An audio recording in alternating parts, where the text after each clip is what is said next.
Alright guys, back on the Cummins. I'm going to go ahead and show you guys what the misfire looks like when you get there in the morning. The customer was complaining that the truck will start, has a decently hard misfire when you first started. I brought the truck over the weekend, but it hasn't, I really haven't started any testing.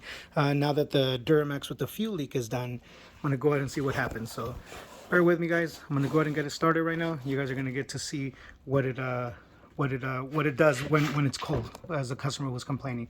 Let's see if we can duplicate the actual problem that he's complaining about. So here we go guys.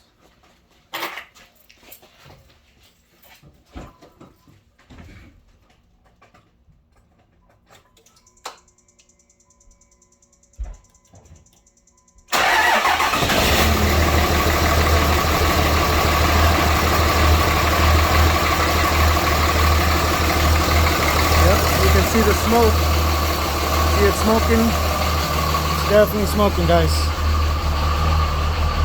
It's definitely throwing off a lot of smoke. So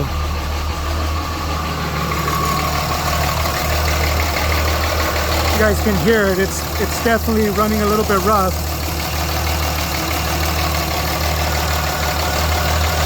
Alright guys, let's get started on the diagnosis. Show you guys what's going on.